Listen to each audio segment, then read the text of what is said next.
Sí, Silvia, Pilar, cuando queráis, adelante. Muchas gracias a las dos. ¿Sí? Pues muchas gracias, Antonio. Buenas tardes a todos. A ver, para mí es un placer compartir con vosotros esta sesión sobre multas sancionadoras con María Pilar Canedo, que es miembro de la CNMC, gran amiga de la red, y que muy amablemente y me consta que con muchísimo trabajo y con muchísimo esfuerzo en todo será la ponente de esta sesión, y por ello ya se lo agradecemos. Nada más empezar, nos va a dar una visión sobre la transposición de la directiva ECN Plus en el contexto del anteproyecto de modificación de la Ley de Defensa de la Competencia, en particular sobre las multas. A ver, ciertamente a lo largo de todas las sesiones que hemos celebrado, es cierto que las multas han ido apareciendo inicialmente de forma indirecta y luego ya mucho más directa con la sesión que tuvimos hace 2 semanas con el profesor Rebollo, que nos comentó las multas a los responsables legales de las empresas infractoras. En todo caso, han ido apareciendo ya. La presidenta de la CNMC, Cani Fernández, nos comentó cuál era su visión general, su visión respecto a esta reforma, en particular sobre las multas, y el profesor Eugenio Olmedo también expuso ante todos sus inquietudes y sus pros y sus contras respecto a las sanciones en los procedimientos transaccionales. Bueno, dicho esto, hoy la ponencia que nos impartirá María Pilar será alrededor de unos 15-20 minutos aproximadamente. Está dividida en unas 2 partes, una parte más introductoria, más reflexiva, más del sentido que tienen las sanciones o las multas sancionadoras en el derecho de la competencia. Y luego, con más detalle, entrará a revisar estas cuestiones planteadas en el anteproyecto y en la directiva ECN Plus, siempre dándonos su punto de vista. A partir de aquí ya entraremos a plantearle reflexiones, algunas aportaciones o todo aquello que consideremos más adecuado. Entonces, a partir de ahora, María Pilar, cuando tú quieras, el foro es tuyo y adelante. Muchísimas gracias, Silvia, por la presentación, y a la asociación, a Antonio y a Paco por la invitación. Para mí es un auténtico placer estar hoy con vosotros. Lo estaba comentando antes, da gusto, aunque sea en la lista, ver a tanta gente conocida y tantos amigos a los que nos dedicamos al mundo de la competencia y que nos divierte el mundo de la competencia. Y sin más dilación, me voy a ir a la presentación sobre sanciones que, como comentaba Silvia, tiene básicamente 2 partes. Una parte que es una parte más filosófica, porque creo que cuando se habla de la transposición de la directiva, a mí me parece relevante hablar de la filosofía que inspira la determinación de las sanciones en materia de competencia y la razón por la que se plantean las multas sancionadoras y los principios que deben inspirar la aplicación de esas normas. Y después, como el objetivo fundamental es plantearnos cuáles son las vías óptimas para la transposición de la directiva, pues mi presentación tiene una parte muy, ni siquiera la llamaría técnica, muy de detalle de cómo creo yo que habría que modificar el borrador para conseguir el objetivo de poder tener un sistema sancionatorio en el ordenamiento jurídico español que garantice los principios fundamentales en los que creo que todos estamos de acuerdo, que son básicamente el principio de seguridad jurídica, pero también el principio de disuasión. Creo que la disuasión, obviamente junto con la proporcionalidad, pero creo que la disuasión es un elemento muy relevante cuando estamos hablando de las reacciones de las autoridades de competencia ante las infracciones.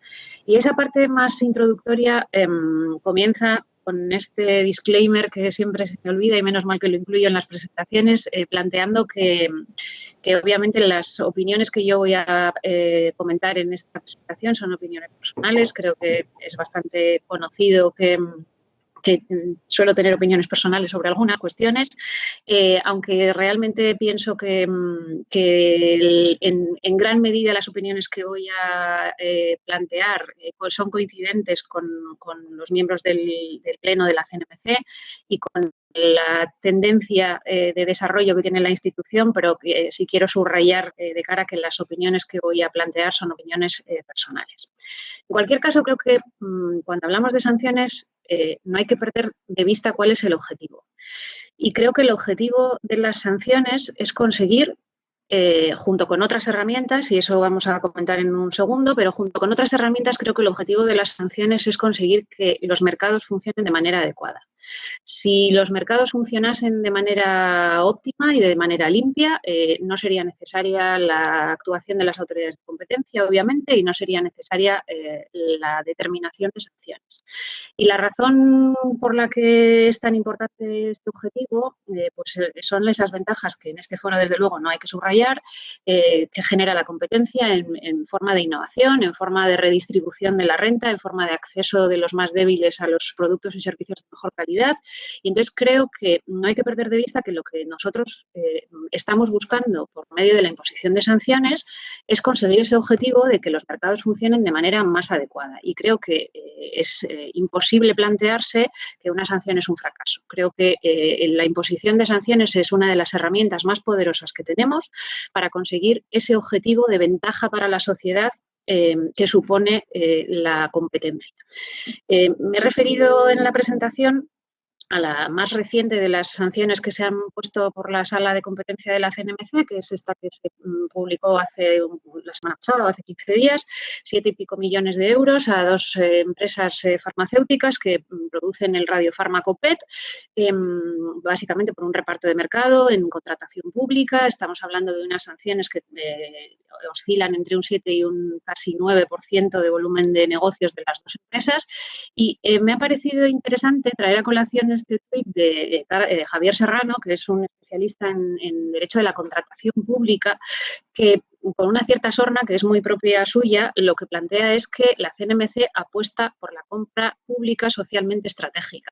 Como seguro que sois conscientes, cuando se habla de compra pública socialmente estratégica, las empresas tienden a convencer a las administraciones de que eso implica no competir en precios. Y creo que es muy relevante plantearse que cuando se ha determinado un determinado nivel de calidad en un producto, y en productos farmacéuticos especialmente, pues lo que debe buscar la administración es que los productos se ofrezcan de la forma más barata posible, porque el dinero público es limitado, obviamente, y entonces de lo que se trata es de conseguir ese objetivo de que, establecido el estándar de calidad, las empresas compitan entre sí y de esa forma se consiga innovación y se consigan mejores precios y, en consecuencia, más servicios para la ciudadanía.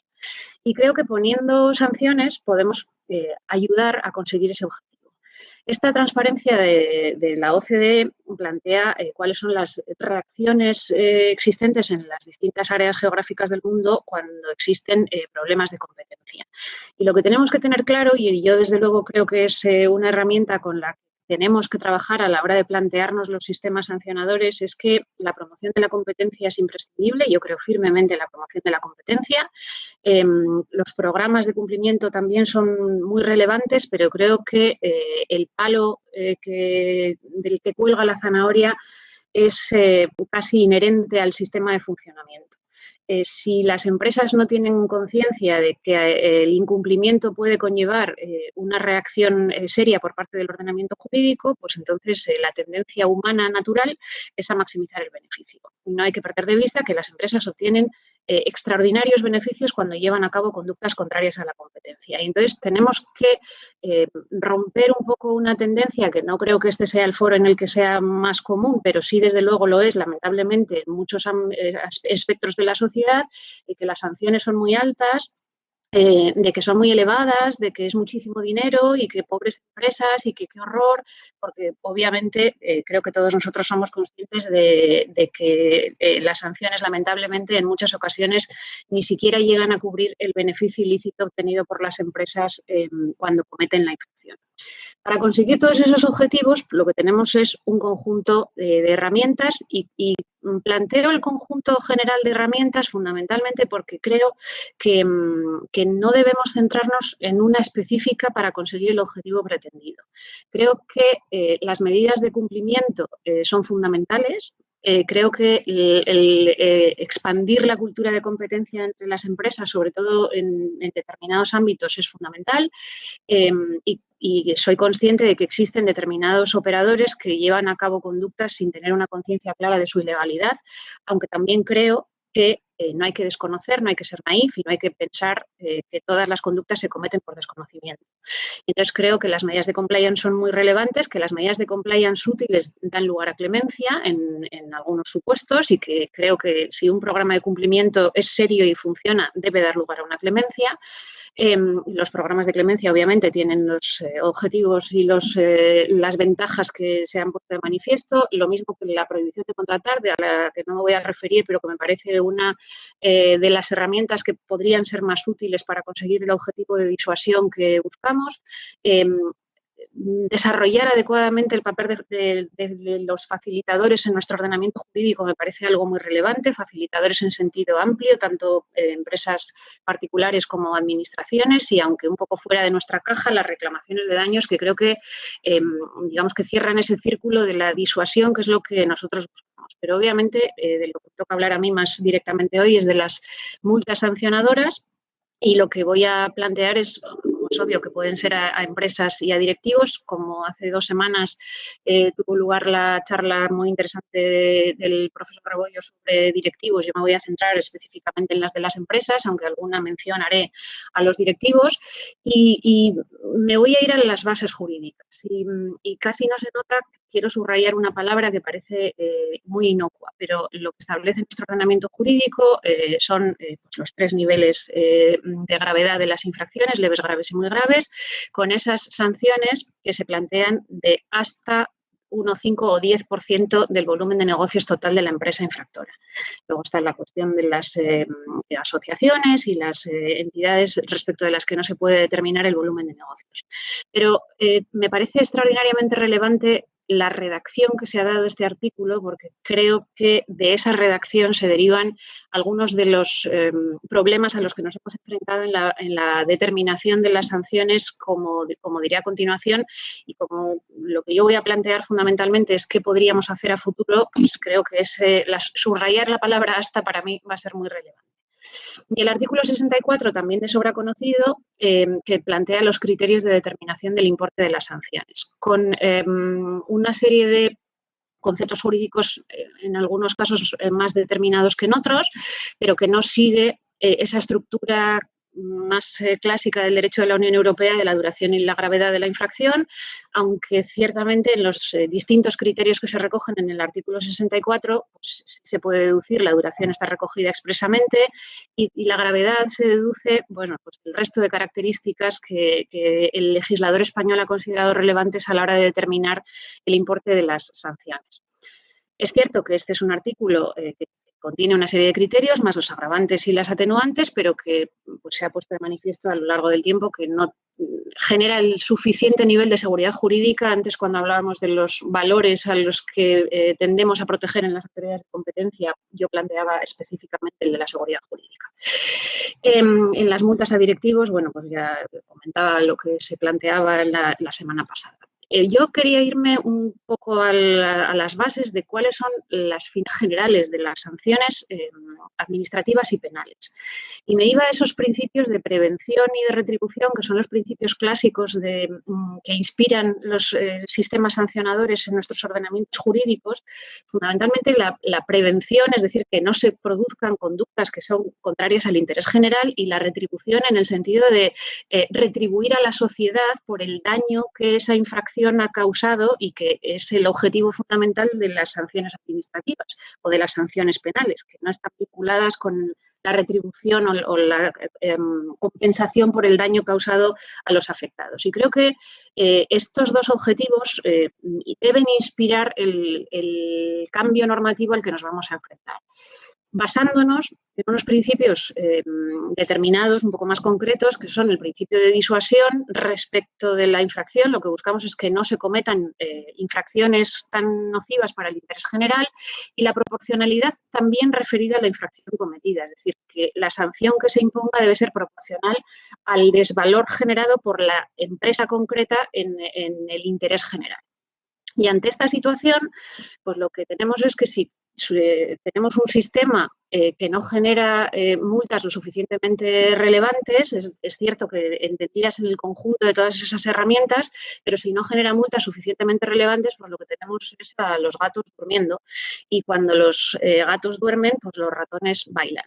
Y creo que eso es algo que debemos intentar evitar, entre todos, porque no solamente es labor de las autoridades de competencia poner en marcha los sistemas de reacción suficientes como para que el gato se despierte, pero también entre los gatos pues tiene que haber suficiente reacción, y por eso creo que los programas de cumplimiento son tan relevantes, y posiblemente una labor de promoción de la competencia y una conciencia de la sociedad de que lo que estamos buscando es proteger el interés general es muy relevante. Y ante todo esto, y aquí he terminado ya con la parte más genérica, lo que tenemos son los instrumentos jurídicos a los que nos hemos ido enfrentando. El primero de ellos, de sobra conocido, la comunicación de la Unión Europea del año 2006 sobre los sistemas de cálculo de sanciones con las distintas aplicaciones que ha tenido como consecuencia con posterioridad. La también de sobra conocida comunicación del año 2009 de la CNC y la sentencia del Tribunal Supremo, que es como, digamos, que la piedra clave que hace que se ponga en tela de juicio el sistema de cálculo de sanciones en nuestro ordenamiento jurídico.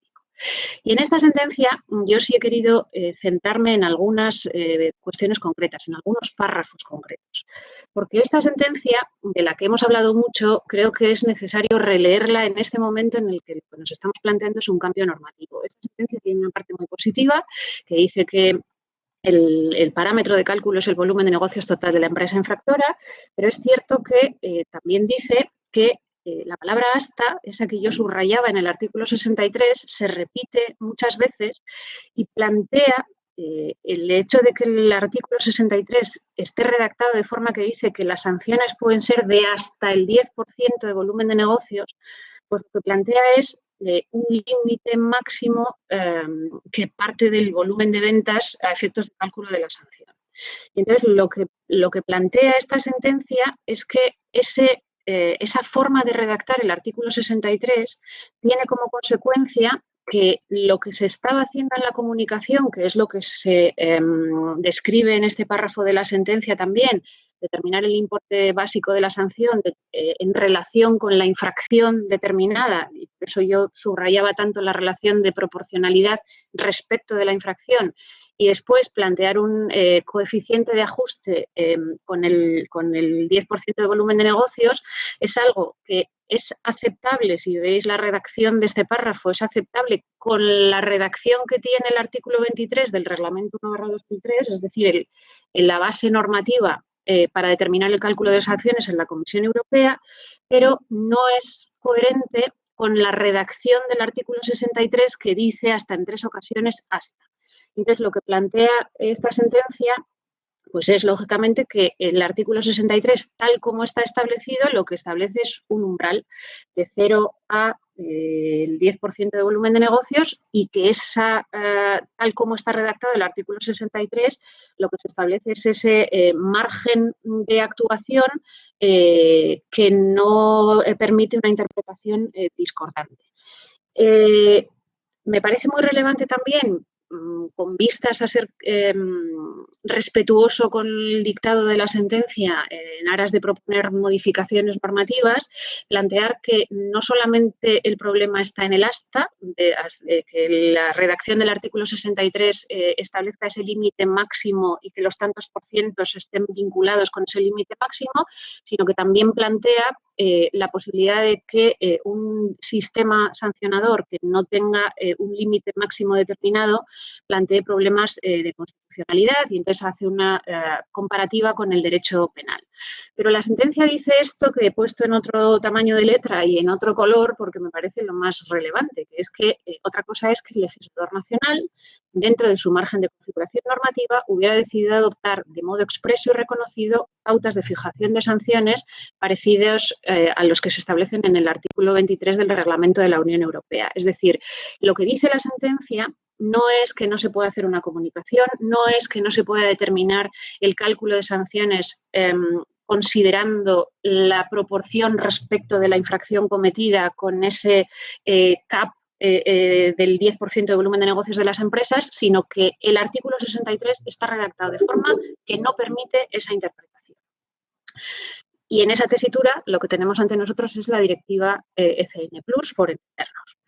Y esa directiva ECN+, pues también he traído los elementos más relevantes, en mi opinión, a colación para plantear mi propuesta de modificación. Que me parece muy relevante que el artículo 13 de la directiva plantea esa obligación de los Estados de imponer, si os fijáis aquí, si se ve mi cursor, la imposición de sanciones pecuniarias eficaces, proporcionadas y disuasorias. Luego estamos nuevamente con los principios de proporcionalidad y disuasión, que se repiten en el mismo precepto incluso dos veces. Los Estados miembros velarán porque los procedimientos contemplados permitan imponer multas efectivas, proporcionadas y disuasorias.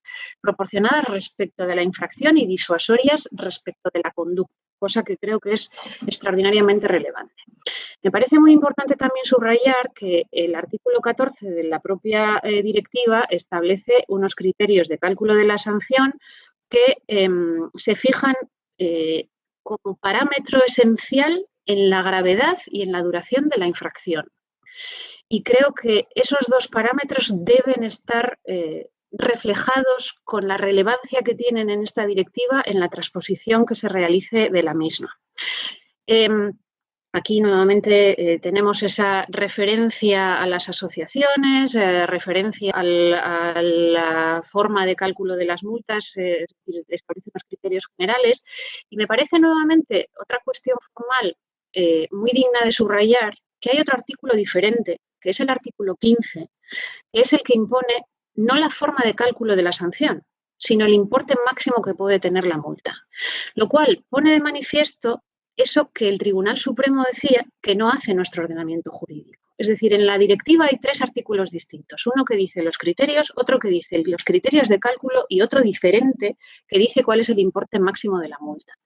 Y esta cuestión de que haya dos artículos distintos, uno que fija los criterios de cálculo relacionado con la gravedad y la duración de la infracción y otro distinto que establece que hay un margen a partir del cual no se puede pasar con esas sentencias del Tribunal de Justicia que han identificado que si se pasa del 10% de volumen de negocios, la sanción puede tener carácter confiscatorio o poner en tela de juicio el funcionamiento de la empresa, creo que es extraordinariamente relevante a la hora de plantearnos modificaciones normativas. Y en esa tesitura lo que tenemos es pues, los cambios que se están planteando, y aquí os he recogido el link de la memoria de análisis de impacto normativo que está publicada y que me parece muy relevante, y el propio borrador del anteproyecto de ley. Y en el borrador del anteproyecto de ley, si me centro en lo que nos interesa, pues verificamos con tristeza que la palabra hasta, que es la que genera los problemas porque el Tribunal Supremo ha dicho que el hecho de que aquí ponga que las infracciones pueden llegar hasta el 1, 5 o 10% del volumen de negocios de la empresa es lo que hace que el tanto por ciento de cálculo se realice respecto de ese volumen de negocios total y no respecto de la cuantía de la facturación vinculada con la infracción, es lo que, en mi opinión, genera serios problemas. ¿Qué ha pasado con los criterios del artículo 64? Pues que el artículo 64 se sigue manteniendo como estaba. No refleja eso que exige, en mi opinión, la directiva, que es el centro fundamental de determinación de la cuantía de la sanción esté vinculado con la gravedad y la duración de la infracción. Sí es cierto que recoge, creo que esto ya se comentó el otro día, los procedimientos de transacción, lo que recoge es esa posibilidad de reducción del 10 o 15%, y entonces, para mí esto no sé si nos permite llegar al objetivo óptimo de esa estrella con mucha luz, que es esa sanción que genera ventaja para el interés general. Fundamentalmente porque con esa redacción va a ser imposible aplicar una comunicación semejante a la que os he recogido aquí, que es la que conocéis todos de sobra, del método de cálculo de multas de la Comisión Europea, que se basa en la determinación del valor de las ventas vinculadas con la infracción, que hace referencia a los distintos criterios de multiplicación del 30%, que además establece con precisión cuándo se van a realizar redondeos en el cálculo, cuáles son los tantos por ciento de incremento que se pueden llevar a cabo con las circunstancias atenuantes y agravantes y, sobre todo, y para mí esto es lo más relevante, con esta posibilidad de realizar un incremento para conseguir el efecto disuasorio que me parece fundamental, con una separación radicalmente distinta de ese límite de máximo establecido en el ordenamiento jurídico del 10%. Es decir, se cambia la perspectiva. Y desde mi valoración, y te estoy terminando, lo que necesitamos buscar es esa ventaja para los más débiles de la cadena y para el interés general, para el mercado, generando esa seguridad jurídica, y creo que no ir en esa línea con este cambio normativo que nos estamos planteando sería perder una oportunidad fantástica de conseguir el objetivo que pretendemos.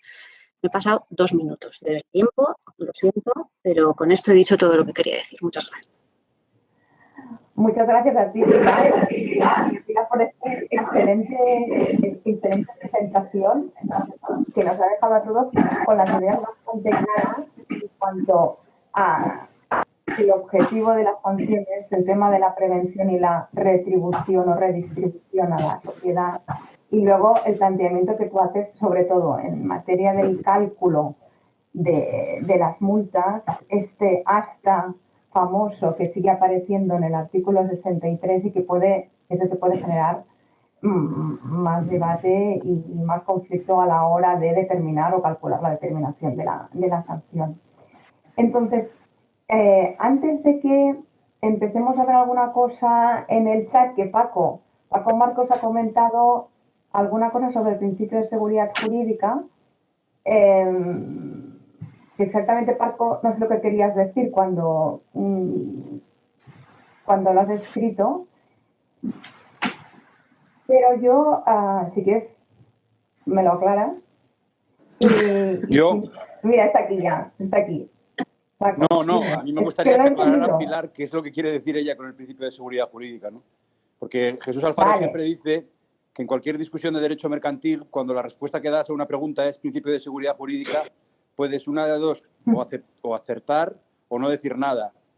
Y yo, pues no sé muy bien qué pinta o cuánto pinta el principio de seguridad jurídica en lo que nos ha contado Pilar, ¿no? Porque la verdad que alguna de las cosas que cuenta, eso que le encanta a ella de los facilitadores, no sé muy bien qué tiene que ver con la seguridad jurídica, sino más bien con la inseguridad jurídica. Y luego, claro, la situación actual por la que lo que ella bien ha descrito es de inseguridad absoluta, ¿no? Inseguridad en la que también hay algo que ella no ha comentado, pero que es que no sabemos muy bien cómo se calculan las multas a día de hoy, ¿no? Con los coeficientes esos raros que no son muy transparentes, ¿no?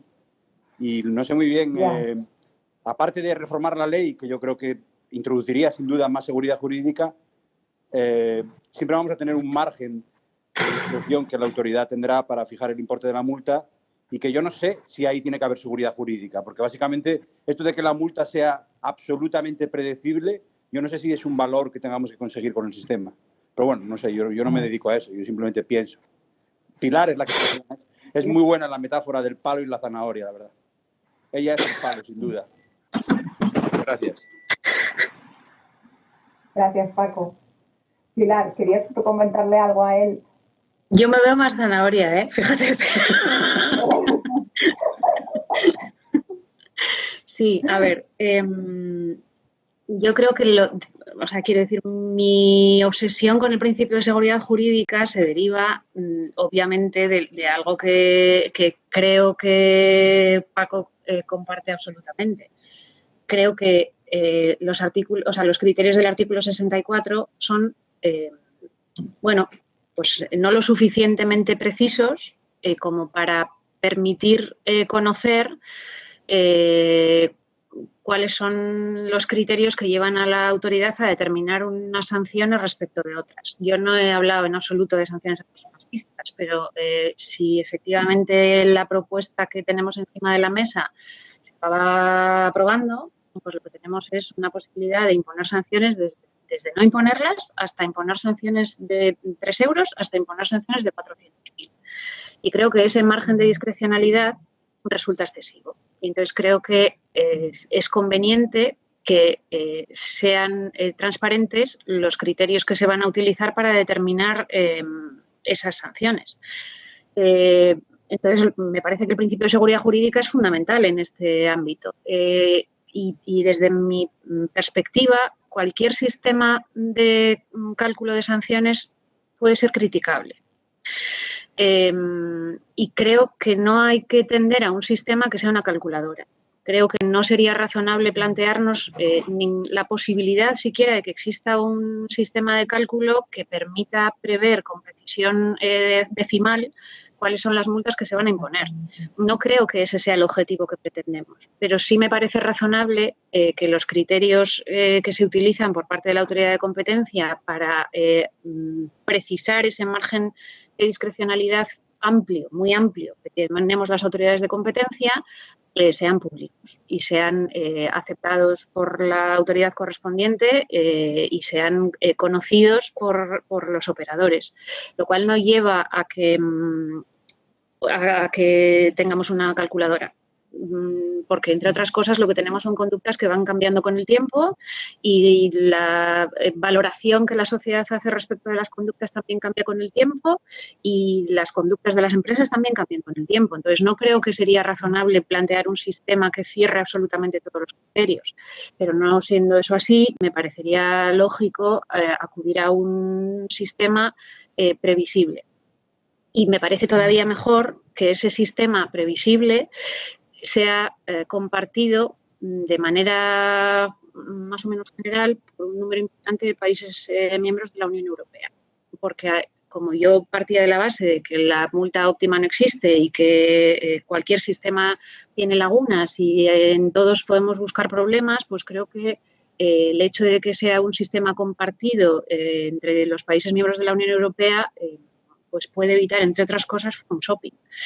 Que después también se podrá generar porque cualquier sistema genera un margen de apreciación amplio, pues también es cierto, pero bueno, creo que mejoraría mucho la situación si vamos a un régimen de mayor armonización respecto de otros países miembros de la Unión Europea y respecto de la Comisión. Y no sé si Paco coincide conmigo en eso. En el tema del facilitador, pues eso no creo que genere ninguna inseguridad jurídica, todo lo contrario. Creo que lo que tenemos en este momento es una aplicación, no me sale la palabra, pero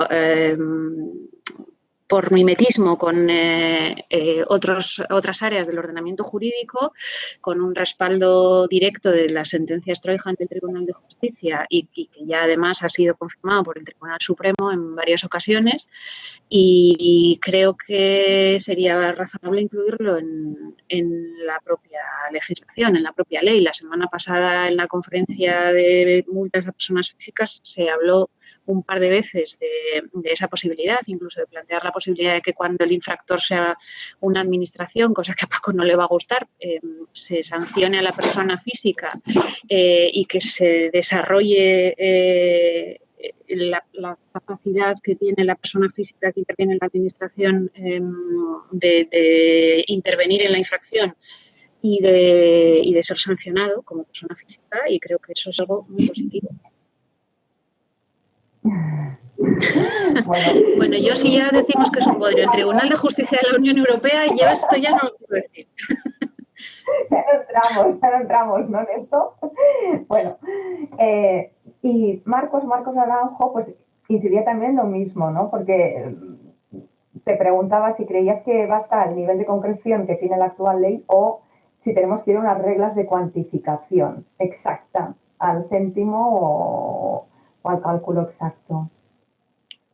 Vuelvo a dar mi opinión personal. O sea, todo el tiempo estoy dando opiniones personales, pero quiero subrayarlo especialmente.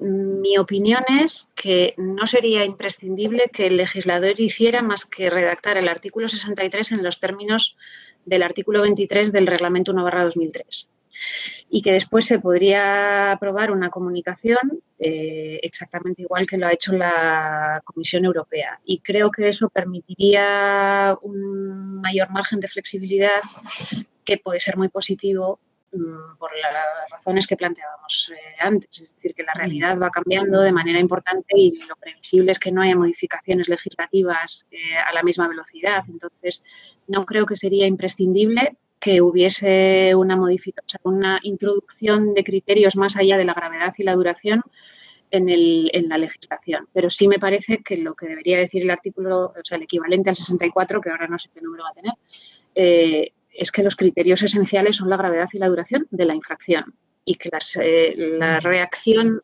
de la Administración respecto de cada empresa debe basarse en la actuación llevada a cabo por cada empresa. Ya, para mí eso es algo muy relevante. Entonces, a ver, yo te quería plantear una cosa. Mira, Marcos comenta, agradecería una palabra sobre la exigencia de la directiva de emplear el concepto de empresa a la hora de aplicar las sanciones. En especial me pregunto por la discrecionalidad que debería reconocerse a las autoridades para seleccionar una u otra persona jurídica del árbol. Claro.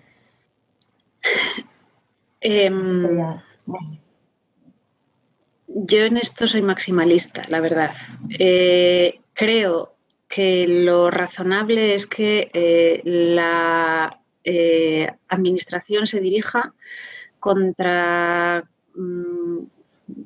por seguir con tu metáfora, contra todas las personas del árbol, con el objetivo de que cada una de ellas responda por su participación y con el objetivo de que pueda haber una responsabilidad subsidiaria en el caso de que alguna de ellas pueda no responder. Me parece más relevante que podamos ir a la teoría del levantamiento del velo que nos centremos en responsabilidades de unos u otros dentro de un grupo empresarial. Entonces, yo antes cuando estábamos hablando y ahora que estamos hablando del tema de si es necesario realmente un nivel de concreción o no, cuando mediante el Real Decreto Ley 9/2017 se transpuso la Directiva de Daños, se modificó el artículo 64.3 a letra C, que habla como atenuante cualificada el efectivo resarcimiento del daño, con anterioridad a que se dicte la resolución. A ver, ¿tú crees que puede ser efectiva esta atenuante en un contexto en el que hay un procedimiento que puede extenderse un año o menos, o un año y medio? Entonces, ¿tú crees que en ese periodo en el cual las empresas se están defendiendo por respecto a infracciones o limitando su responsabilidad dentro del procedimiento administrativo, ¿tú crees que vais a poder aplicar esta atenuante en este contexto a lo largo del procedimiento administrativo sancionador? ¿Crees que puede haber una transacción ahí o lo crees tú como viable o factible aplicar esta atenuante en el cálculo de la multa, claro? Lo veo muy complicado. Incluso me parece peculiar que se incluyera esa modificación en el momento de transposición de la Directiva de Daños, cuando después, a la hora de establecer las medidas de self-cleaning en las cuestiones referidas a la prohibición de contratar, se queda el legislador español muy por detrás de lo que establece la directiva. Es decir, me parecería muy razonable lo que dice la directiva sobre la prohibición de contratar en las medidas de self-cleaning. Es decir, que se levante la prohibición de contratar cuando se ha accedido a pagar los daños. Eso me parece muy razonable, pero no me parece muy razonable que se acuda a la figura del pago de los daños en el cálculo de la sanción, porque es que la reclamación de daños, hombre, es evidente que cabe la posibilidad de establecer reclamaciones independientes, pero lo ordinario es que sean follow-on, entre otras cosas porque se simplifica extraordinariamente la vida de los operadores y creo que parte del objetivo del sistema es ese. Entonces, otra cosa es que estemos hablando de procedimientos de transacción. Y si estamos hablando de procedimientos de transacción, pues ya la cosa cambia mucho. Pero claro, cuando se introdujo esa cuestión, todavía no había procedimientos de transacción. Entonces, creo que posiblemente eso es uno de esos brindis al sol, como podría llegar a ser la sanción propuesta de 400.000 euros al directivo. Porque ¿qué tiene que suceder para que se pongan 400.000 euros al directivo? También es verdad que esas fijaciones de cuantías concretas pues tienen que prever que la norma va a tener una vida larga y que el valor del dinero cambia con el tiempo. Entonces, pero bueno, creo que es imprescindible establecer criterios, claramente. Y respondiendo a tu pregunta, me parece que es muy difícil que eso suceda. Vale. Vamos con Julio. Julio Costas, que quiere intervenir. Julio, cuando tú quieras. Hola, buenas tardes. Hola. Encantado de estar aquí con vosotras y con todos vosotros. Me ha parecido magnífica tu ponencia, Pilar. Estoy prácticamente al 100% de acuerdo. Qué gusto, Julio. Bueno, no podía ser de otra forma, ¿no? Porque los dos hemos escrito ya y hablado de esto, no es esta la primera vez, ¿no? Yo es que creo que quien ha escrito el borrador del anteproyecto de ley de modificación de la LDC quiere que todo se mantenga igual, que el nivel de las multas no se incremente. Está contento. Quizá porque quien lo ha escrito pertenece al sector empresarial, ¿no? A las grandes empresas españolas, ¿no? A esa empresa que escribió también la ley de la CNMC, ¿no? Quizá por ello, ¿no? Pero bueno, no pensemos tan mal, ¿no? Lo cierto, y es una opinión, y termino haciéndote dos preguntas, Pilar. Yo creo que este borrador no da satisfacción, no cumple la directiva, no cumple en absoluto la directiva y que no va a poder ser posible, si esto va adelante, aplicar un sistema de cálculo similar al que aplica la Comisión Europea, ¿no? Entre otras cosas porque el Tribunal Supremo, y creo que has hecho una lectura muy benigna de la sentencia del Tribunal Supremo, porque la interpretación del Supremo yo creo que es absolutamente literal y creo que cabe una interpretación lógica y sistemática simplemente leyéndose la exposición de motivos de la LDC. Pero el Tribunal Supremo dice que aún en la hipótesis de que se pudiese calcular las multas de acuerdo con el sistema de la Comisión Europea, ese sistema no sería conforme con los principios de legalidad y de proporcionalidad. Por tanto, a mi modo de ver, lo que requiere la ley es una redacción completa de inicio de todo el régimen sancionador, una redacción completa, ¿no? Que dé satisfacción a lo que nos pide la directiva y a lo que pide también el Tribunal Supremo. La pregunta, ¿se modifican la categoría de infracciones graves y muy graves, ¿no? Y de las graves salen las infracciones, algunas infracciones de abuso y otras de colusión que no sean cárteles, y se queda el artículo 3, las infracciones del artículo 3. ¿Cuál crees tú que es la justificación? porque si además comparamos con las demás que se quedan como infracciones graves, todas, bueno, es que no admite comparación la gravedad de las conductas infractoras que se quedan ahí en el cajón de las infracciones graves, ¿no? Y lo dejo aquí. Ah, pensaba que venía otra. No, me he arrepentido. A ver, no puedo estar más de acuerdo contigo. Si se mantiene la redacción actual, no se puede. Eso es obvio. O sea, quiero decir, salvo que cambie la interpretación del Tribunal Supremo, cosa que podría suceder, y también en eso estoy de acuerdo contigo, o sea, a mí me sorprendió extraordinariamente esa sentencia cuando salió, como creo que nos sorprendió a todos, porque todos asumíamos que había una interpretación más acorde posiblemente con la totalidad del ordenamiento jurídico, con el hecho de que además se está aplicando normativa de la Unión Europea. Es decir, creo que de hecho los argumentos que la propia sentencia recoge que presentaron las partes iban obviamente en esa línea, pero bueno, el hecho es que tenemos la sentencia que tenemos. Estoy de acuerdo contigo y lo he puesto en los párrafos de la resolución que he recogido en la presentación, porque creo que es necesario prestar atención a ello, que no basta solamente con copiar, digamos, el artículo 23 del reglamento de la Unión Europea, porque lo que dice la sentencia es que para respetar las exigencias del Tribunal Constitucional es necesario que la sanción tenga un tope mínimo y un tope máximo. Con lo cual, estando de acuerdo contigo en que debe ir un poco más allá, tampoco creo que fuese imprescindible que se recogieran todos los criterios de graduación.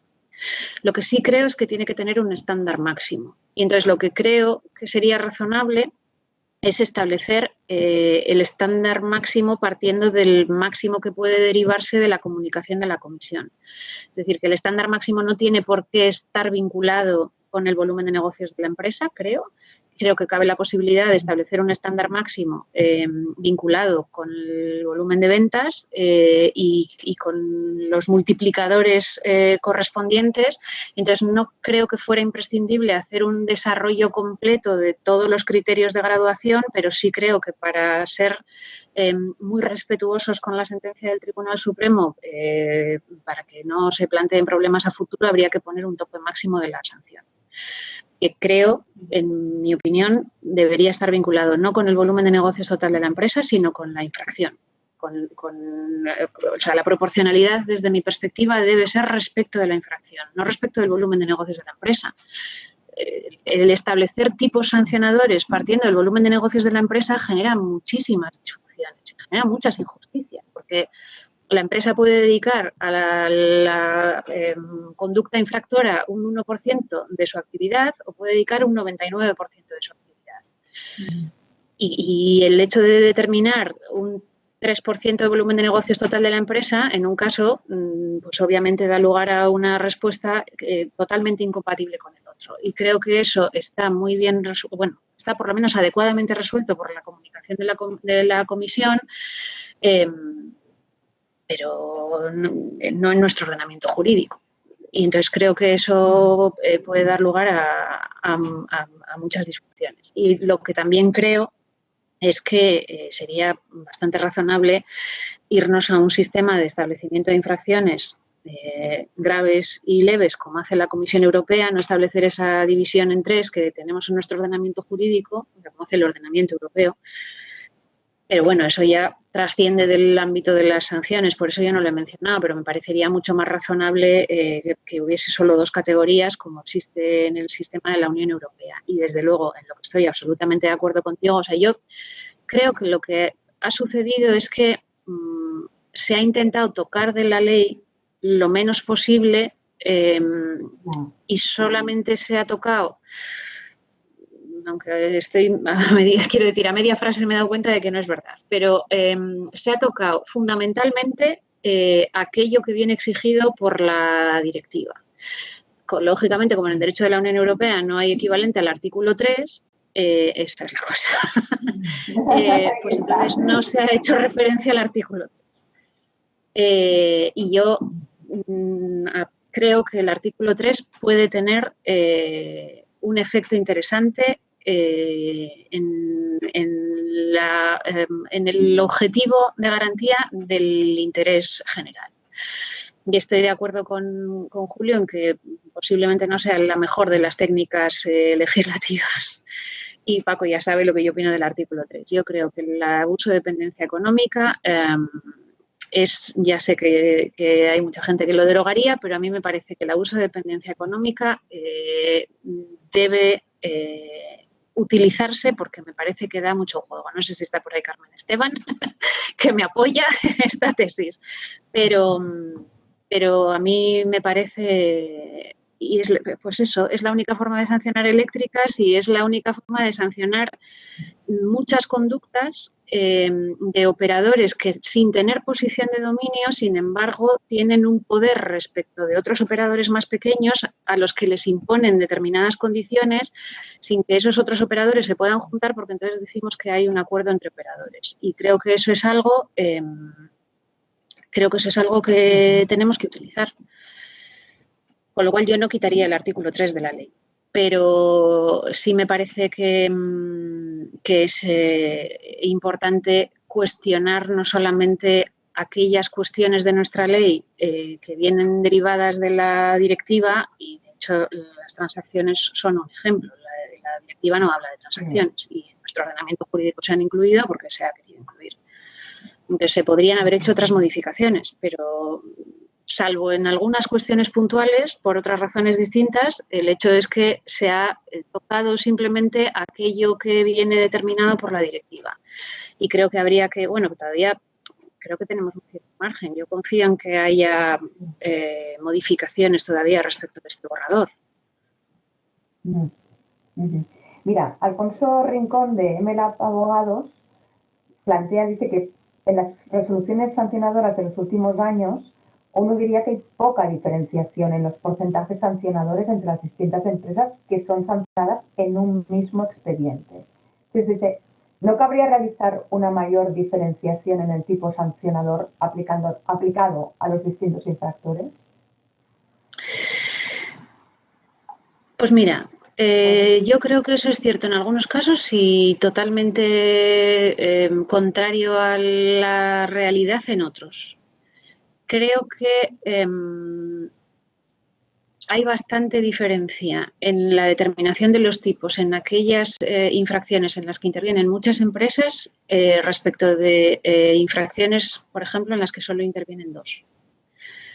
Y entonces, mi visión, y de ahí que yo incidiera tanto en el que la proporcionalidad está vinculada con la infracción, mi visión es que el tipo sancionador debe estar vinculado con la actuación que ha tenido cada una de las empresas en la conducta. Y creo que hay veces en que es razonable que los tipos sean semejantes y otras veces en los que la participación de las empresas en la conducta es muy distinta y debería haber un mayor nivel de diferenciación. Entonces, creo que en algunos casos lo que dices es cierto y eso genera problemas. Creo que en otros casos lo que dices es totalmente falso y también genera problemas. Entonces, creo que eso sí sería algo que deberíamos refinar un poco más. Pues, por otra parte... Estoy de acuerdo con Julio que no tiene sentido hablar de tipo sancionador. Julio, ¿no? Que dice que por eso no tiene sentido hablar de un tipo sancionador global. Sí. Sobre todo cuando además no lo aplicas. ¿No? Porque fijas un tipo sancionador del 5 y luego sancionas por menos del 1. Entonces, bueno, en fin, que tampoco se sabe por qué se baja del 5 al 1. Yo lo que opino sobre el sistema de cálculo de sanciones actualmente lo he dicho en varios votos particulares, pero creo que sería positivo mirar a futuro. Y a mí me parece que la propuesta de modificación generaría respuestas. A ver, que yo he partido de la base de que no hay ningún sistema perfecto, lamentablemente, porque cuando toca poner sanciones es algo muy complejo. y da un cierto vértigo y genera inseguridad porque hay casos extraordinariamente distintos entre sí y papeles de las empresas muy diferentes entre sí. Entonces hay que conseguir esa proporcionalidad y esa disuasión en cada uno de los supuestos y hay muchas veces que eso es complejo. Pero sinceramente creo que un sistema como el que propone, o sea, como el que recoge la comunicación de la comisión evitaría algunas de esas cuestiones.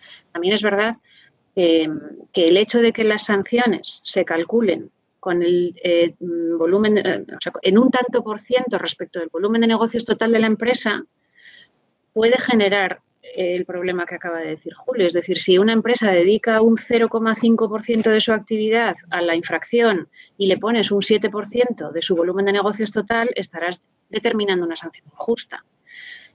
Y yo que no creo que me caracterizo por querer bajar las multas, sino todo lo contrario, creo que eso no puede ser. Antonio, ¿querías comentar alguna cosa al respecto? Sí, un par de cosas. No sé si podrá comentar o no podrá comentar o no querrá María Pilar, porque mi comentario va en relación con el favorecimiento de la seguridad jurídica a la que se refería antes Paco, y que es el objetivo de las indicaciones provisionales la CNMC, que supuestamente son las que se aplican ahora para el cálculo de la multa.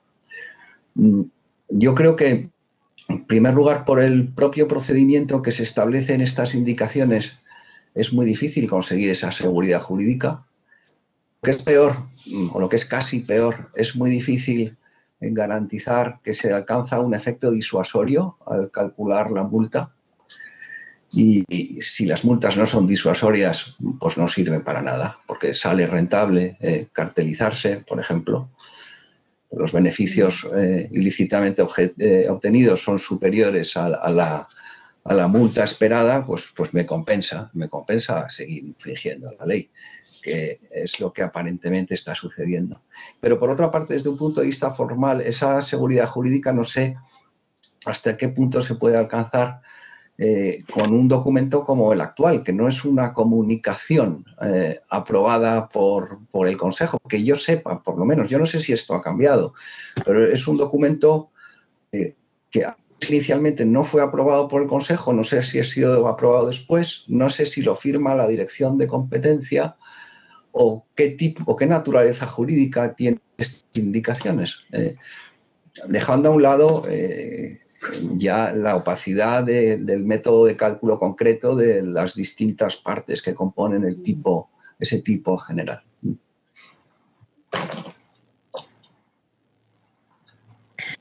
Solo quería comentar eso, gracias.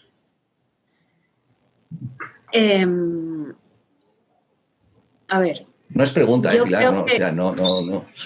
Es una reflexión que me hago en voz alta, nada más.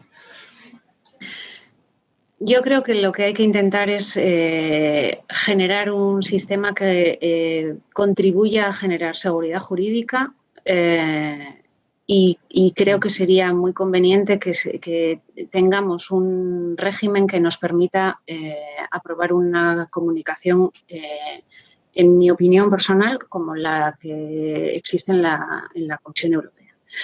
Respecto de que hay infracciones cuyas sanciones no llegan a cubrir el beneficio ilícito, me temo mucho que con el régimen jurídico que tengamos y con el que viene derivado de la propia directiva también nos vamos a encontrar con situaciones así. Porque el hecho de que se establezca el límite del 10% de volumen de negocios total de la empresa, en algunos supuestos va a tener como consecuencia este que tú acabas de describir. Y lamentablemente me viene a la cabeza casos recientes en los que se puede plantear así. Es verdad que también es cierto que calcular el beneficio ilícito es muy difícil. La propia comunicación habla de que cuando se pudieran calcular las ganancias ilícitas, porque la comunicación habla de ganancias y no de beneficios, es cierto. Pero es verdad que vamos a enfrentarnos lamentablemente a situaciones en las que ese 10% de volumen de negocios total nos va a llevar a que pongamos sanciones más bajas que las que las ganancias ilícitas obtenidas por seguir los términos de la comunicación. Por eso, yo creo que mi parte inicial de la presentación incidía en el resto de herramientas, porque creo que las multas son una herramienta muy poderosa, pero creo que no es la única herramienta.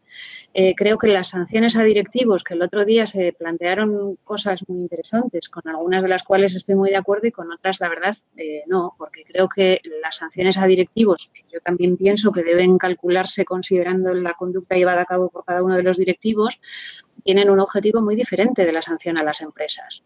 Y también se planteaba algo que también ha resuelto el Tribunal Supremo, de dar publicidad a los nombres. Y también se plantea cómo vamos a hacer con la prohibición de contratar, que en este momento todavía no se ha llegado a aplicar nunca la prohibición de contratar. Entonces, hay que ser consciente de algo. ¿Me oís? A que de repente me ha parecido que se había colgado. Hay que ser consciente de que cada una de esas herramientas de manera independiente no va a servir al objetivo de protección de... Eso no se ha oído. Vale, bueno, pues lo que yo planteaba, lo que yo respondía a Antonio es que pues me he largado un discurso larguísimo. Se ha quedado medias. Lo que yo planteaba es que el 10% de volumen de negocios supone un límite que no se va a poder superar de ninguna manera, o sea, aunque el ordenamiento jurídico español se transponga de la mejor manera posible, ese 10% de volumen de negocios siempre lo vamos a tener ahí. Y eso va a tener como consecuencia que en algunos supuestos, lamentablemente, pues las empresas van a obtener una ganancia ilícita mayor que la sanción impuesta.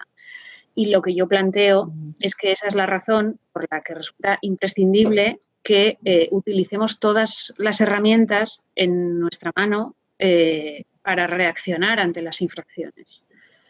Porque creo que la prohibición de contratar es una herramienta muy positiva, porque creo que las sanciones a directivos y la publicación de sus nombres también son medidas muy positivas y lo que también creo es que en algunas circunstancias de mercado cabría la posibilidad de que sanciones extraordinariamente altas fuesen repercutidas a los usuarios de los productos o de los servicios, con lo cual pues lo que creo es que hay que tomar las decisiones caso por caso y asumiendo que lo que debemos es considerar todas las herramientas en nuestra mano para conseguir el objetivo de protección del interés general.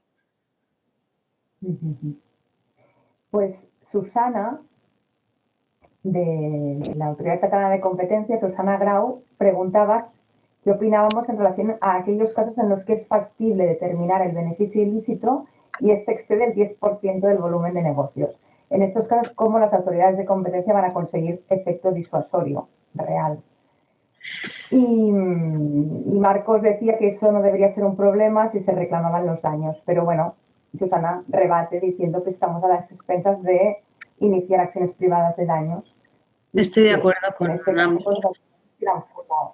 Pero a mí me parece que, y de hecho que lo pregunte Susana Grau, que viene de la autoridad catalana, que es precisamente la que ha determinado duración y alcance de la prohibición de contratar y la que ha determinado la responsabilidad personal de un funcionario, pues me parece muy significativo, pero pues yo creo que lo que tenemos que hacer es exactamente lo que están haciendo, que es plantearnos de manera imaginativa y coherente con los principios de seguridad jurídica todas las herramientas que nos permite utilizar el ordenamiento jurídico.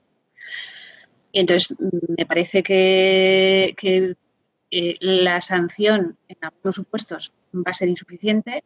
Obviamente, si además ponemos tipos elevados, pues será más insuficiente todavía y eso es mucho peor. Pero hay que ser realistas, hay que ser conscientes de que estamos en una sociedad en la que hay conductas que se prolongan en el tiempo durante muchísimos años. Y eso tiene como consecuencia que las empresas llevan obteniendo beneficios ilícitos mucho tiempo. Y eso quiere decir que la sanción, aunque llegara al 10% de su volumen de negocios total, pues en algunos supuestos no va a ser suficientemente disuasoria. Entonces creo que hay que utilizar todas las herramientas en nuestra mano para conseguir para contribuir a esa disuasión. Que igual no la acabamos consiguiendo, pues no lo sé, pero bueno.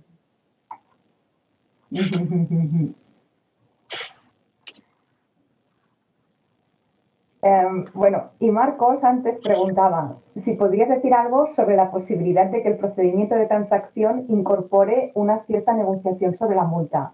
¿Encaja esta negociación, entiendo, en nuestro sistema sancionador clásico? Entiendo A que ver, yo pregunta creo esto. que el procedimiento de transacción no encaja en nuestro procedimiento clásico porque es nuevo. Entonces creo que tendremos que ver cómo se aplica. A mí el procedimiento de transacción de momento, quizá es por desconocimiento, pero de momento me da un cierto vértigo. Creo que la transacción implica negociación, eso es obvio, pero me parece que de momento yo me decantaría más porque la negociación se ciña a los elementos estrictos establecidos en el ordenamiento jurídico. Y eso ya me genera un cierto vértigo. Con lo cual, ampliarlo a otros elementos me generaría todavía mucho más. Posiblemente es desconocimiento y posiblemente es el miedo a lo desconocido, pero en este momento a mí me genera bastante. Vale. Entonces, Antonio comenta que la disuasión solo es posible si el cálculo de la multa se basa en el beneficio ilícito esperado, que tiene que ver con el volumen de negocios afectado por la infracción. Entonces, es como un poco cierre su comentario. Y por otra parte, Javier Guillén, nos comenta que el problema es cómo se cuantifica en el tema de daños a los intereses generales de los consumidores o de los ciudadanos. Es su reflexión en relación con los daños que anteriormente comentaba Susana también. Yo estoy absolutamente de acuerdo. Quiero decir, creo que para calcular multas óptimas sería imprescindible partir del beneficio ilícito. Creo que el cálculo del beneficio ilícito es extraordinariamente complejo. Habrá casos en los que no lo sea, igual algunos vinculados con contratación pública o algunos en determinados mercados muy concretos.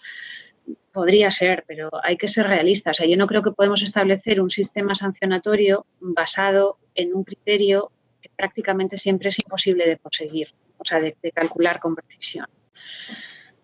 Y entonces, y estoy absolutamente de acuerdo con Javier Guillén en que la cuantificación del daño al interés general, por eso yo hablaba de retribución, que es que, pues sí, los principios sancionadores son retribución y disuasión, pero prevención, vamos, decirlo técnicamente. Pero esos son entelequias, por eso yo decía, vale, esos principios a mí me parece que son los que deben inspirar la evolución del ordenamiento jurídico, pero no hay que traducirlos en algo que se pueda aplicar en las sanciones cada uno de los días, porque lógicamente lo que tienes que poner es una multa en un número determinado de euros. Y a mí me parece que es muy difícil cuantificar el daño al interés general o a los consumidores o a los ciudadanos, pues todos los que están vinculados con contratación pública. ¿Cómo calculamos ese daño? Cuando las empresas de un determinado mercado han conseguido convencer a la administración de que redacte unos pliegos con un precio máximo X y después tienen un descuento de 0,000%, ¿eso cuál es el daño? Es imposible porque no hay un contrafactual del que podamos partir, porque ya se ha alterado el funcionamiento del sistema en origen. Entonces, eso es extraordinariamente complicado. Y entonces creo que hay que partir de otros elementos que que garanticen razonablemente la seguridad jurídica y que también hay que ser consciente de algo. La seguridad jurídica a mí me parece muy importante y creo que las empresas lo ponen encima de la mesa continuamente. Pues también hay que asumir que hay un margen de apreciación, un margen de discrecionalidad de la administración, que es lo que debería llevarnos a modular todos esos criterios, todos esos conceptos jurídicos indeterminados y conseguir una sanción que sea razonable. Y es eso, o sea, que sea razonable y que se considere en su conjunto, que considere la prohibición de contratar. Y en la prohibición de contratar volveré otra vez a salir, no, pero es que habrá mercados que se vacíen. No, yo creo que no se van a vaciar ningún mercado. Ojalá no me equivoque en eso, desde luego. Pero creo que si se vacía un mercado es porque las empresas no han utilizado, porque no han tenido voluntad de hacerlo, las medidas de self-cleaning que permite nuestro ordenamiento jurídico. Si se hubieran recogido las medidas de self-cleaning de la directiva, todavía podríamos planteárnoslo. Tal como está redactado el ordenamiento jurídico español, es facilísimo levantar la prohibición de contratar.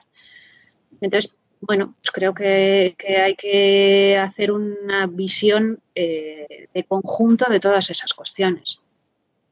De no hecho, me da tiempo de leer el Antonio chat, Miño, no sé lo que están preguntando. sí, no, Antonio, antes, Antonio Miño lo que comentaba, contestando también un poquito a Susana, que en torno a la obligación, al hecho de que las autoridades públicas participen en el mercado de reclamación de daños, él decía que esa obligación de las administraciones debería recogerse en un texto legal como mandato a los servicios jurídicos públicos.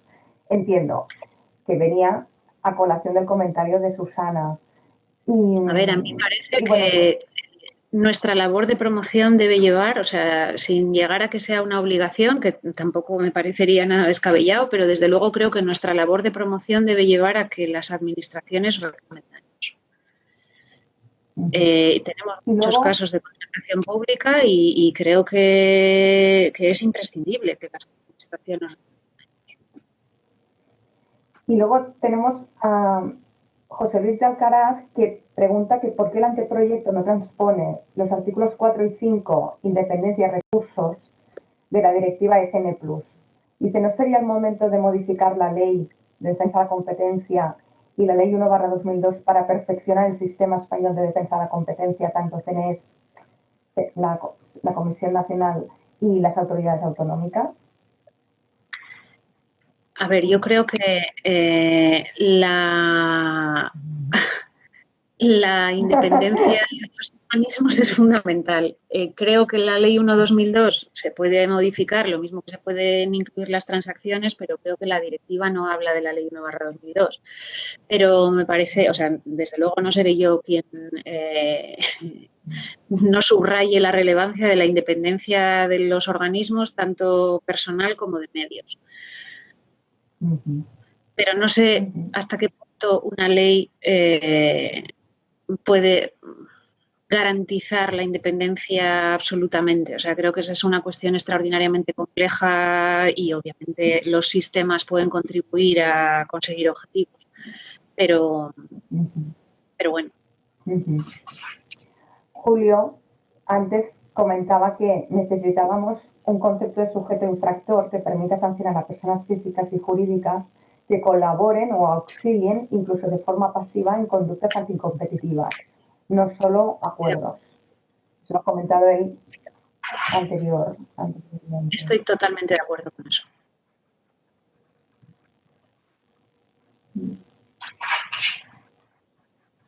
El profesor Jerónimo Mayo, ¿quieres coger el micro, Jerónimo? Porque nos comenta que si se vuelven a elevar las multas es previsible que crezca la litigación. Y pregunta, ¿volverá a haber problemas con límite de proporcionalidad en Audiencia y Tribunal Supremo? ¿Y qué hacer para evitarlo?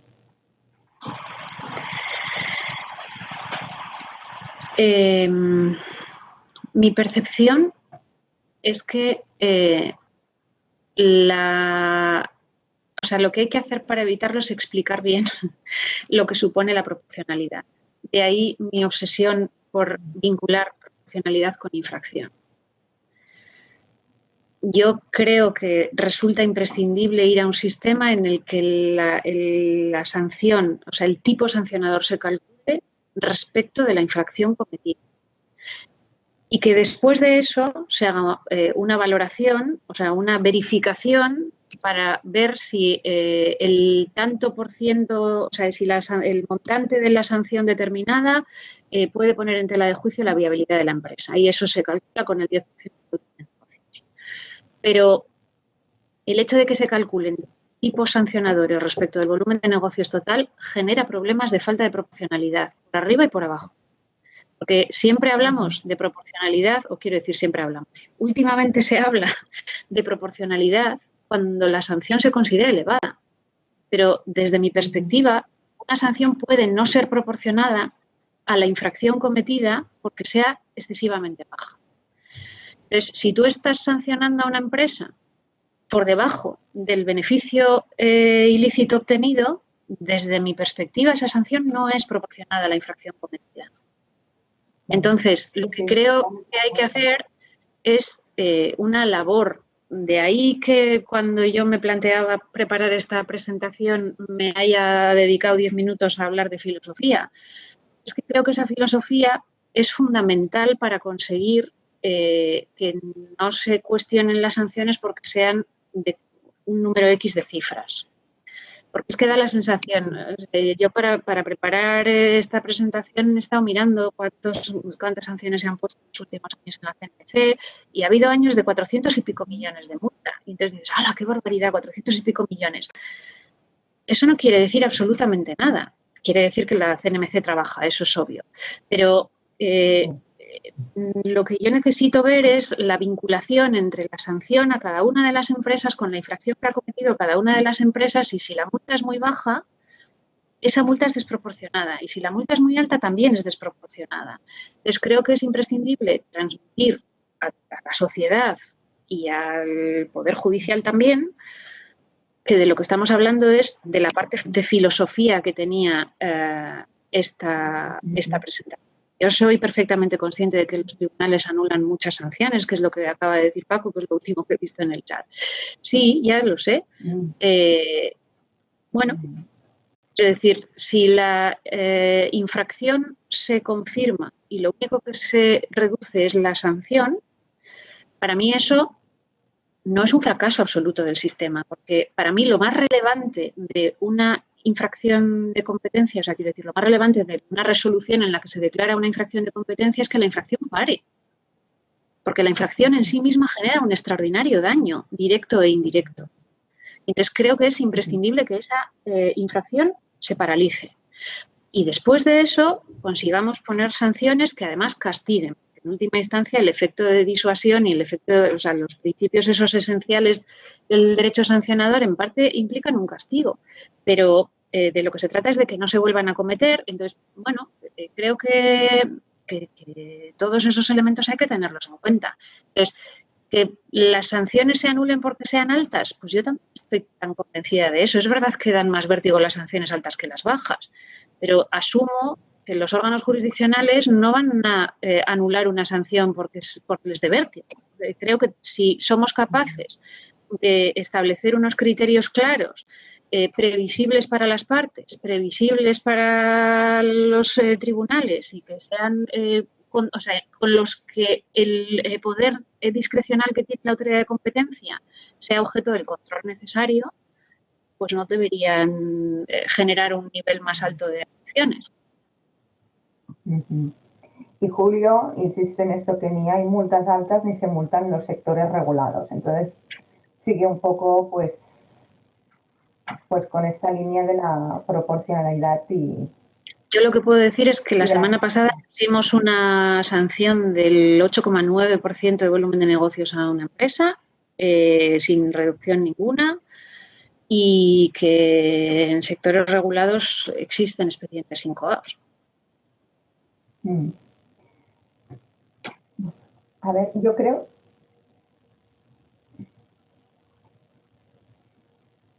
Creo que no he dejado ningún mensaje de chat pendiente. Julio pregunta que cuáles sectores, a cuáles expedientes, entiendo.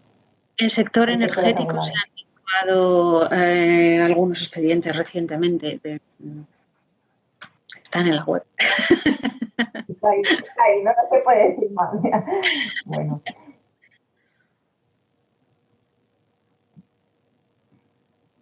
Bueno. ¿Queréis plantearle alguna cuestión más a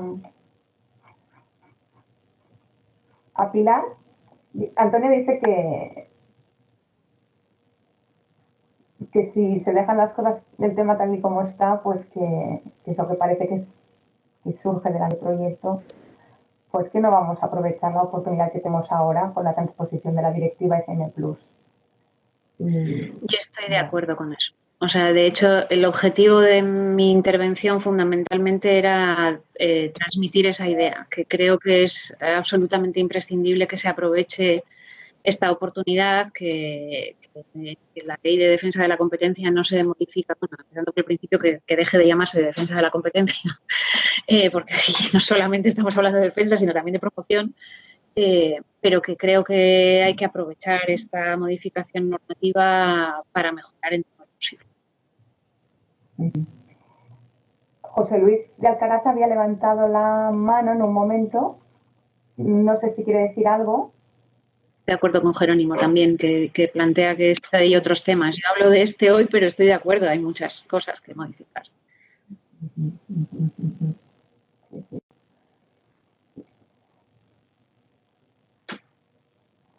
Bueno, pues Antonio,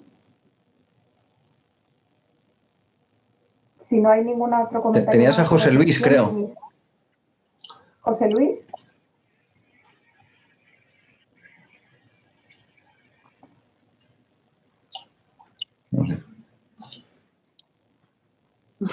Me parece que tiene problemas de conexión. Sí, puede ser. Sí, venga. Ahora levanta la mano. José Luis, adelante. Sí. Hola, buenas tardes. Bueno, yo creo que... Buenas tardes. Sí, plantear, yo estoy de acuerdo con Pilar también y con Marcos también. Y claro, yo creo que toda transposición debe adaptar la directiva a cada sistema nacional. Y claro, si la transposición no se hace completa, una transposición material, está pasando con la directiva de servicios, por ejemplo, que ya hay muchas instituciones que dicen que no ha habido por ejemplo, una transposición material de la directiva de servicios. Sabemos que todavía no existe ni el anteproyecto de ley de servicios profesionales, por ejemplo. Pues yo creo que, como estáis comentando, es una oportunidad perdida, porque en el anteproyecto sí se modifica la ley de la CNMC. En cambio, no hacer una transposición material en el sentido de adaptar la transposición al sistema de defensa de la competencia español, en el sentido de tener en cuenta la CNMC y las autoridades de competencia, entiendo que sería imperfecta. Yo creo que cumpliríamos la transposición formal, pero luego yo creo que vendría el problema desde el punto de vista de la Comisión Europea de decirle a España que usted se ha quedado en lo mínimo de lo mínimo, pudiendo además, como habéis dicho además, estoy de acuerdo, que es una gran oportunidad para modificar la ley de defensa de la competencia o la ley 1/2002, porque entiendo que es el momento de perfeccionar el régimen que se nos dio en el año 2002. Muchas gracias. Estoy totalmente de acuerdo contigo, José Luis. O sea, yo absolutamente. Creo que todo el mundo es consciente de mi convicción de que de que en el ordenamiento jurídico español tenemos un régimen descentralizado y que eso en sí mismo genera extraordinaria ventaja para el interés general.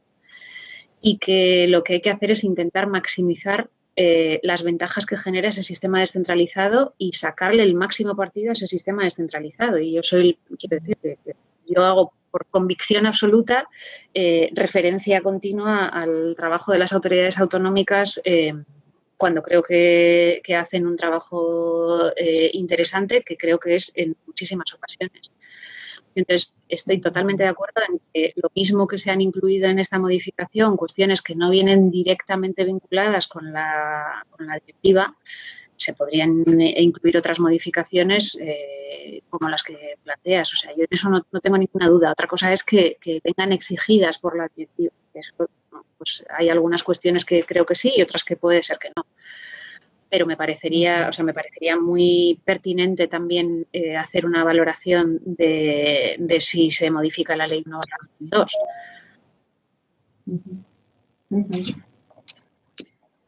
A ver. ¿Alguien desea hacer alguna otra? Sí, hola, soy José Antonio. Soy José Antonio Rodríguez Míguez. Quería simplemente hacer un pequeño comentario al hilo de estas últimas... Hola, muy buenas. Al hilo de estas dos últimas intervenciones. Era un poco la idea de que realmente la cultura de la competencia siempre hablamos de que es cara a la sociedad, a las empresas, pero también a las administraciones públicas, porque cuando, como escribió con mucho acierto en su momento Paco Marco respecto a la creación y desaparición de autoridades de competencia sin un estudio o análisis de si realmente se quería llevar a cabo.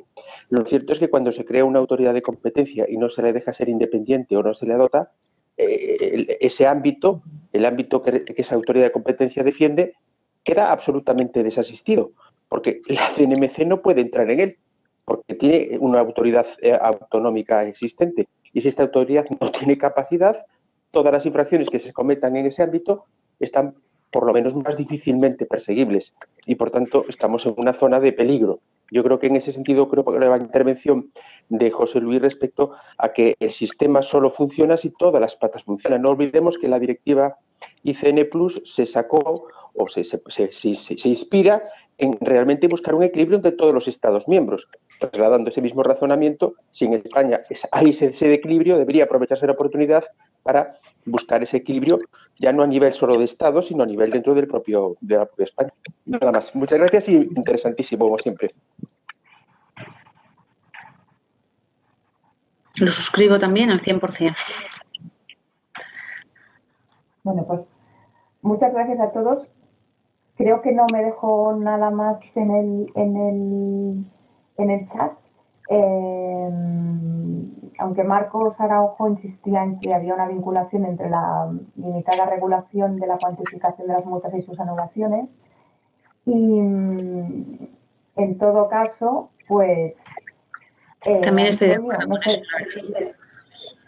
María Pilar, ¿quieres añadir alguna cosa más? No, que estoy de acuerdo con Marcos totalmente, que creo que es mejor una mala concreción que una falta de concreción.